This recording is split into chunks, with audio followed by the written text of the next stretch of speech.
હોળી આદિવાસીઓનો ખૂબ જ માનીતો અને આસ્થાનો તહેવાર છે. હોળીની વલસાડ જિલ્લામાં પણ ખૂબ ધામધૂમથી ઉજવણી કરવામાં આવે છે. ખાસ કરીને આદિવાસીઓ હોળી પહેલા ફાગણ સુદ એકમથી જ હોળીની ઉજવણીની તૈયારીઓ શરૂ કરી દે છે.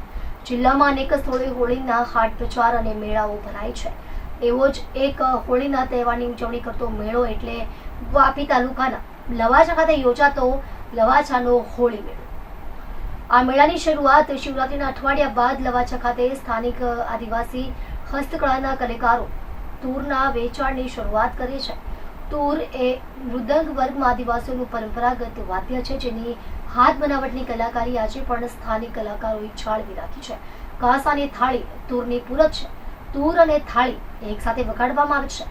તૂર થાળી આદિવાસીઓના પરંપરાગત અને મુખ્ય વાદ્યો છે. લવાછા ખાતેના હોળી મેળામાં જ તૂરનું વેચાણ થાય છે. અન્ય કોઈ મેળાઓમાં તૂરનું વેચાણ જોવા મળતું નહીં. અહીંના મેળામાં તૂરના વેચાણ દ્વારા આદિવાસી કલાકારો રોજગારી મેળવે છે. એક તૂર બનાવતા 2 કલાકારોને સંપૂર્ણ 1 દિવસ જેટલો સમય થાય છે. એક તૂરનું વેચાણ આશરે ₹8,000 થી ₹10,000 થાય છે. રાજ્યના અનેક વિસ્તારોમાંથી તેમજ મુંબઈ જેવા મોટા શહેરોમાંથી પણ લોકો તૂરની ખરીદી કરવા માટે આવે છે.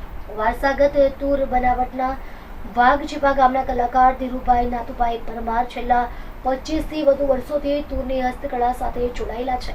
તેમણે તૂર બનાવવાની પદ્ધતિ વિશે વિસ્તૃત માહિતી આપતા જણાવ્યું હતું કે આ કળા વારસામાં મળી છે.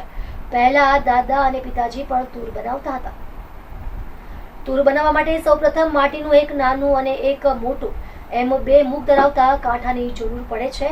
એ કાંઠા ઉપર મૃત પશુનું સારી પેઠે કેળવેલું ચામડું લગાવવામાં આવે છે. ચામડું ચડાવવા પહેલા ચામડાને આશરે 15 દિવસ સુધી ચૂનાના પાણીમાં પલાળ્યા બાદ તેની સારી રીતે સફાઈ કરી કાપડ જેવું પાતળું કરવામાં આવે છે. તૂર બન્યા બાદ મધ્ય તરફના ચામડાના મધ્ય ભાગમાં ચોખાનો અડધો પકાવેલો રોટલો અને ડાંગરના પૂળાને સળગાવીને બનાવેલી રાખને ભેળવીને બનાવવામાં આવતું મીણ જેવું પદાર્થ ભેણ લગાવવામાં આવે છે. ભેણ લગાવવાથી તૂરનો અવાજ ખુલે છે અને સરસ મીડિયમ રેન્જનો અવાજ આવે છે. આદિવાસી સંસ્કૃતિ વિસરાઈ ન જાય તે માટે હવે લોકો ડીજે છોડી પરંપરાગત વાદ્ય તૂર થાળી તરફ વળ્યા છે. નાના બાળકીઓ પણ તૂર થાળી વગાડતા શીખી રહ્યા છે. તેથી તૂર થાળી અને અન્ય પરંપરાગત વાદ્યોનો વધુ પ્રચાર પ્રસાર થાય તેવા પ્રયાસો પણ થઈ રહ્યા છે, જે તૂર થાળીના મહત્તમ વેચાણ પરથી જાણી શકાય છે.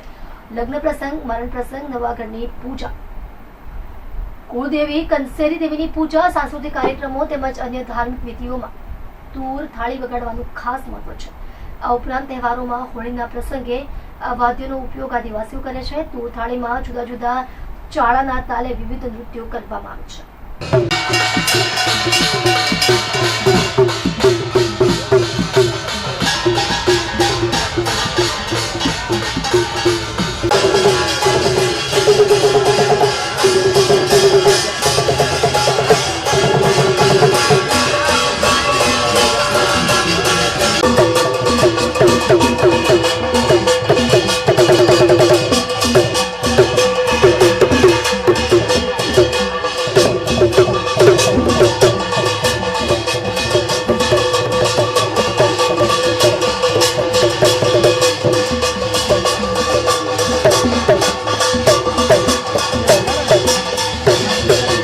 મારું નામ વિનોદભાઈ મગનભાઈ પટેલ, પાટડી તાલુકા, ગામ આંબડી, દીપલી ફળિયા.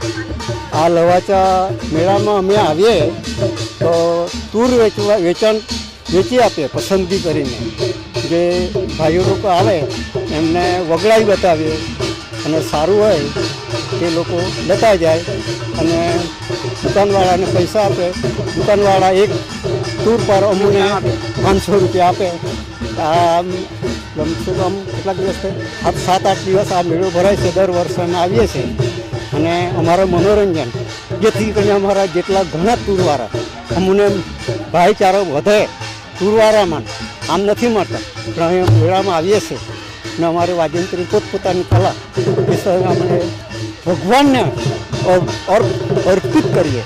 કેમ, એમાં કાંઈ લેવાનું નથી પણ મનોરંજન, જેથી શરીરની બી એક સ્વસ્થતા મળી શકે એમ કે.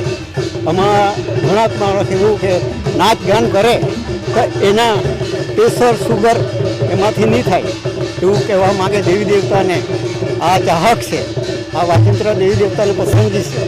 એટલે જેથી કરીને આદિવાસીમાં ધુડિયા પટેલ, નાયકા પટેલ, હળપતિ, વાલી, કુકણા કે જેથી કરીને જે બી બીજી અનુજાતિ જાતિઓને પસંદગીનું આ તૂરમાં વાજિંત્ર પડે કે જ્યાં બીજેનું જરૂરત નથી અહીં આ તૂરની વાજિંત્રની પસંદગી કરે કે અમારા જે આદિવાસીનું આ ભૂલાય નહીં એના માટે અત્યારે છોકરીઓ નાની નાની છોકરીઓ પણ વગાડતી છે.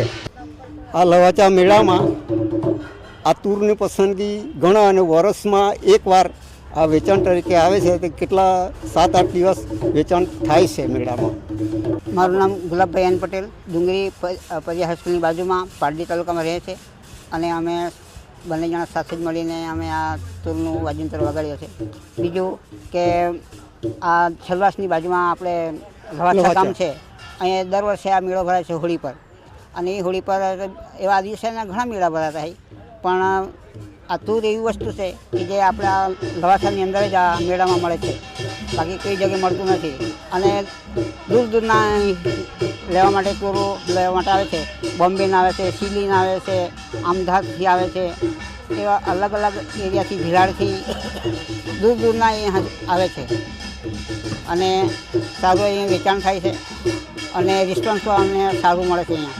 મારું નામ ધીરુભાઈ નાથુભાઈ પરમાર, ગામ મોટા વાઘીબા, તાલુકો પાટી, જિલ્લો વલસાડ. આ અમારા બાપદાદાથી અમારા પરંપરાનો આ ધંધો અમારો ચાલી રહ્યો છે. માર્ચની